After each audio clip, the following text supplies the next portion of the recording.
With the scare of Detroit becoming a ghost town, the subject of bankruptcy is nothing to be taken lightly. Its population was once close to 2 million, now it's down to 670,000 and shrinking due to the decline of the American automobile industry. Joining it in bankruptcy are Chrysler, General Motors, and so many more. Although Detroit is a prime example for rapid decline, you wouldn't be blamed if you hadn't been made aware of many companies that have filed for bankruptcy in recent decades. You may have seen quite recently that Toys R Us have announced that they will be closing all their stores after they went bankrupt in 2015 and their parent company followed suit last year. Now, what exactly is bankruptcy? It's a term we hear tossed around a lot, but it doesn't necessarily mean a company is completely broke. In business, you must spend money to make money on ingredients and materials, wages, deals, and much more before you can turn a good profit. If a company is bankrupt, they may still hold assets or money, but it means they are not able to pay off their debts or loans from other companies, banks, or other institutions. Large companies have been falling off the map left and right, and it's mainly due to the advance of technology eliminating the need for the retro, such as old cameras and videotapes. Of course, these companies may also drop off the radar due to single instances destroying their public relations and completely breaking the general population's trust with the company. This is Top Trending, and regardless of the reason,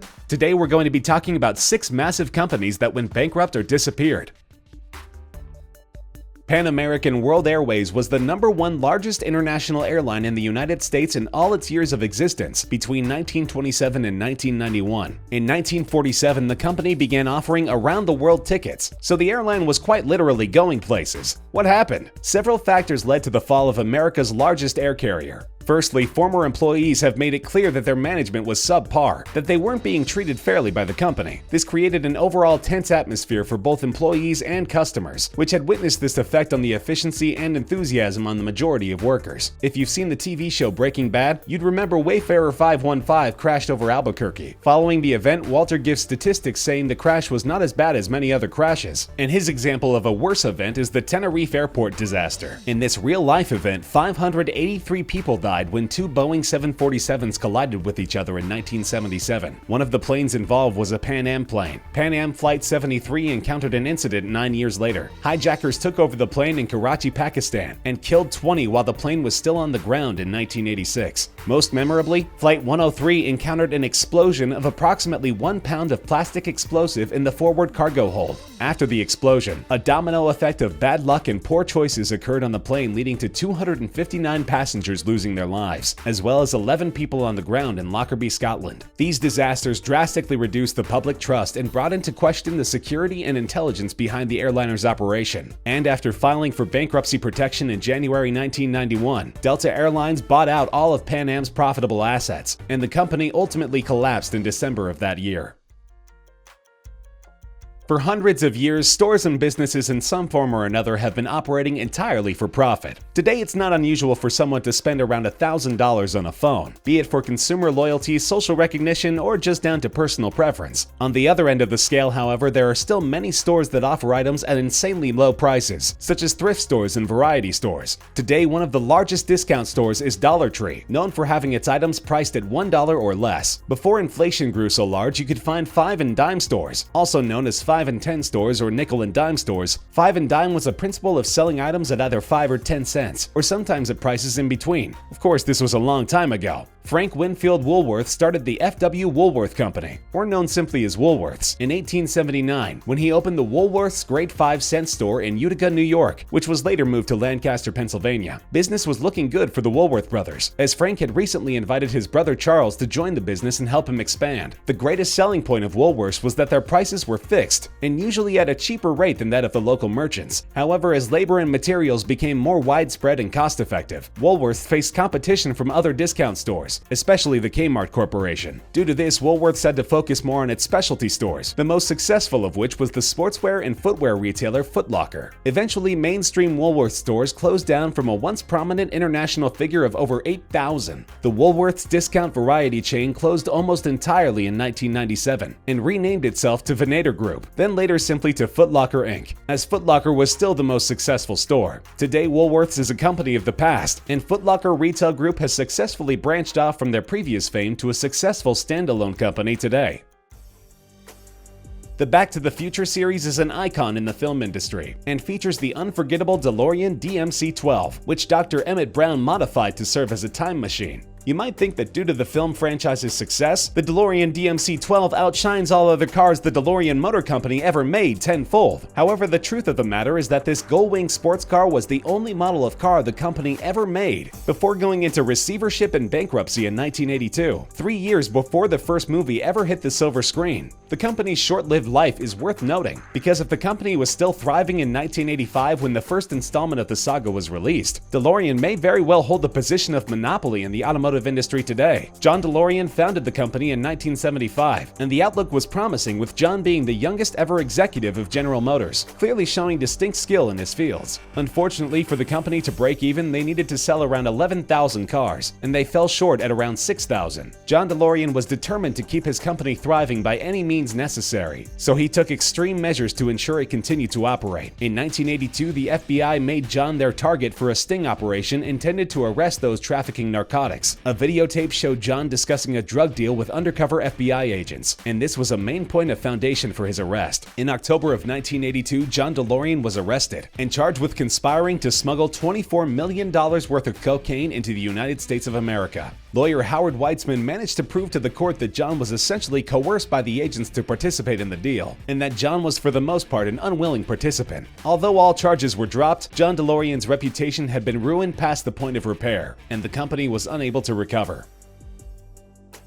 If you've ever wanted to watch a movie on DVD or VHS, no doubt you're familiar with Blockbuster. It used to be the home video giant across the United States and internationally as well. Today in the US, there are only 9 stores left up and running. In recent months, however, 4 have been announced to likely close in the very near future, leaving only 5 Blockbuster stores in operation. There are currently 12 franchise-owned stores in Australia, leaving a maximum estimate at 19 at this point in time. So how exactly did this film icon just disappear? Well, falling from almost 9,100 stores in 2004, the past 14 years have seen the rise of many predators of the classic video store, and other video stores in general. Computers have advanced to the point where it's easy for anyone to pirate movies and TV shows, whether it be through burning DVDs onto brand new discs or simply watching with a questionable online alternative. Those willing to spend money, however, are making the switch over to instant on-demand viewing, such as Netflix, Stan, or Hulu. With the digital age becoming more and more advanced, there's just no room left for old-time stores selling physical DVDs when the online alternative is faster, more convenient, and even cheaper depending on the amount of content you watch. Today in Australia, Blockbuster is still being phased out. The company's last remaining video dispensing kiosks, like those produced by Redbox, are consistently being rebranded and made over to be that of Video Easy, which, despite the lack of physical stores, are still making a considerable profit. There are over 1,000 automated Video Easy machines, some making over $1,000 a week, and that's just one machine on its own. It's good for Video Easy. But if you're American, you may not be left with a widespread alternative that satisfies the nostalgia you felt when you saw the iconic blue and yellow Blockbuster logo.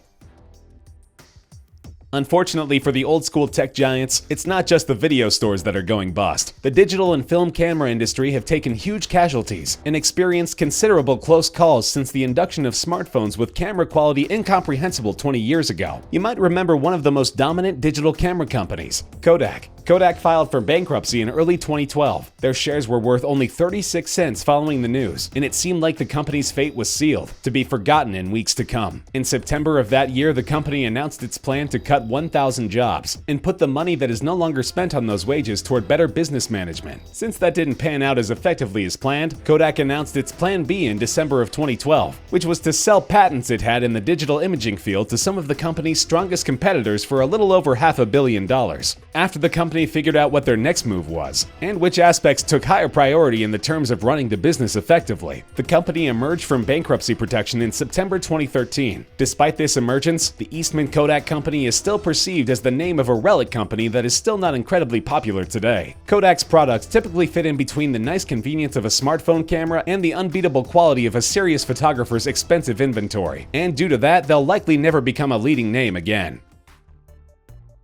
A company not so lucky despite their best efforts is Polaroid. Although Polaroid itself is currently looking good, its vintage cameras can only draw interest for so long. In the past years, Polaroid filed for bankruptcy protection in 2001. The blame for this wasn't the rise of digital cameras only, but instead it was poor senior management and inadequate precautions for the future, a recurring theme in the downfall of Titanic businesses. The company simply did not predict the rise of digital cameras and the colossal impact it would have on the film business, so they didn't take any measures to provide a safety net for the company, such as innovations that set them apart from their digital counterpart or making competitive prices. In 2005, the Petters Group Worldwide bought Polaroid, and Flextronics bought the company's manufacturing operations. Polaroid stopped creating cameras and films in the late 2000s. In 2008, they filed for bankruptcy protection again after the CEO of Petters Group Worldwide was arrested. The diversified Minnesota company was converted into a Ponzi scheme, making the corporate leaders up to over $3.5 billion US.